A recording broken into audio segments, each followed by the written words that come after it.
আপনি প্রার্থী, স্বতন্ত্র প্রার্থী। আসলে আপনি তো বিভিন্ন এলাকায় ঘুরছেন, আপনার অবস্থান কেমন? আপনার জয়ের বিষয়ে আপনি কতটুকু আশাবাদী? আমি তো আসলে 12 দিন ফিল্ডে থাকতে পারি নাই। আপিল মঞ্জুর হওয়ার পরে আবার জনগণের সাথে কাজ যোগাযোগ শুরু করছি। আমি ব্যাপক সাড়া পাচ্ছি এই কারণে যে নির্বাচনটাকে আমি জনগণের নির্বাচনে পরিণত করতে চাই।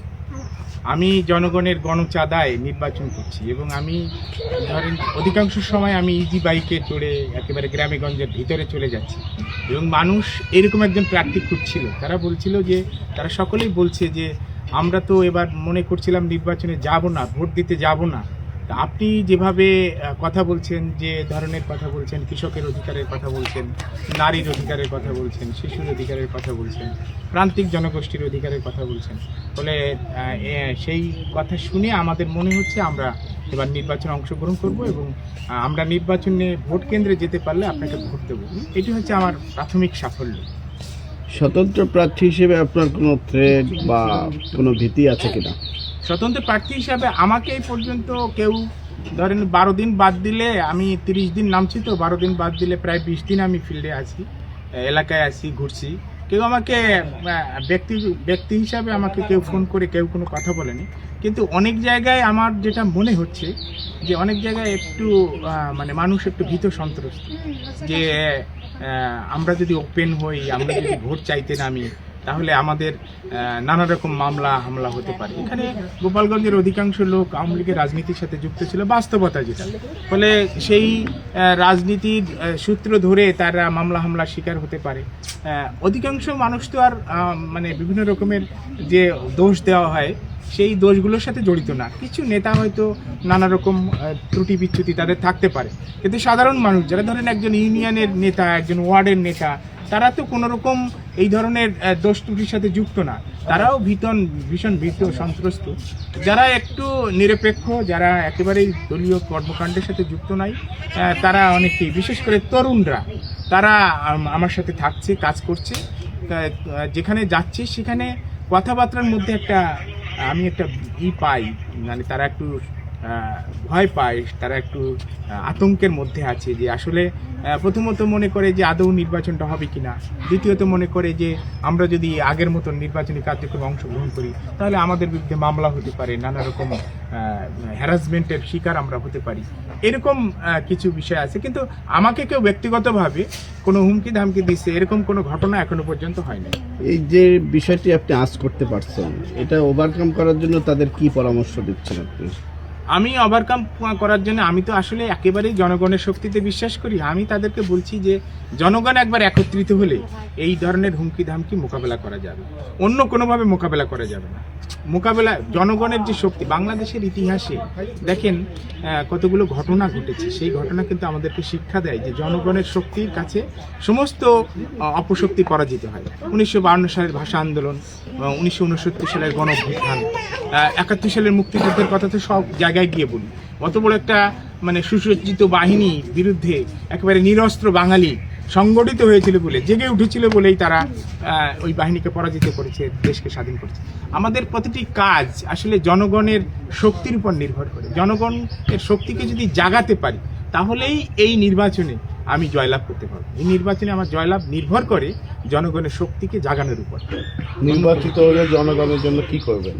নির্বাচিত হলে জনগণের জন্য যেটা আমি করতে চাই, প্রথম কাজটি হবে যে এখানে কৃষকের জন্য কোনো কমিশন হয়। 12টি কমিশন হয়েছে বাংলাদেশে, কৃষকের জন্য কোনো কমিশন হয়।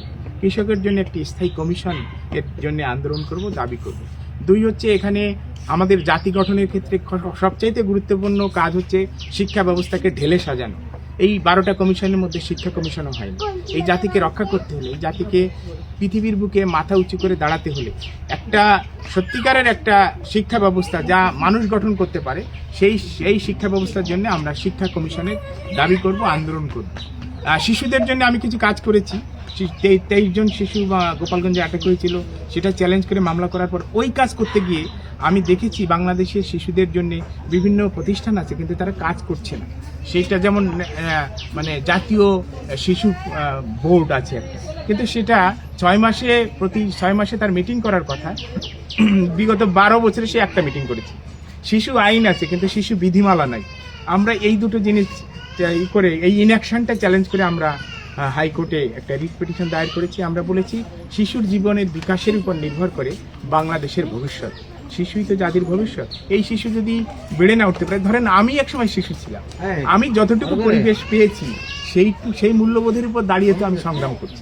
আমি যদি ওইভাবে বিকশিত হতে না পারতাম, আমার ভিতরে যদি ন্যায়বোধ, শুভ অশুভ চিন্তা, দেশপ্রেম এগুলো না থাকতো, তাহলে তো আমি আজকে এইভাবে কাজ করতে পারতাম না। তাহলে আমার মতন সেই শিশু বয়সে যদি সেই শিশুদের যদি আজকে তাদের জীবনমানের বিকাশ না ঘটানো যায়, বিশেষ করে শিশুরা বিভিন্নভাবে আসক্ত হয়ে পড়েছে। আমি যতটুকু জানতে পারছি, সংবাদ পাচ্ছি, গাঁজা, ভাং, ইভেন ইয়াবা ঢুকে গেছে।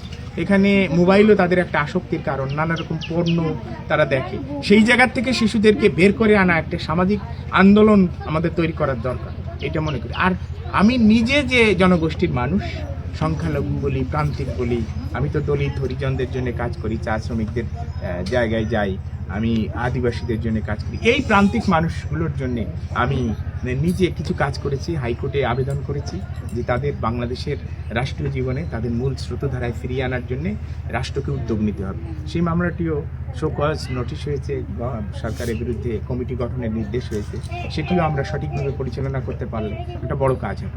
রাষ্ট্রের কাছে আমাদের সবচাইতে গুরুত্বপূর্ণ যে কথাটি আমি এখন বলতে চাই, যে এই নির্বাচনটা কিন্তু বিগত 12টা জাতীয় সংসদ নির্বাচন থেকে আলাদা।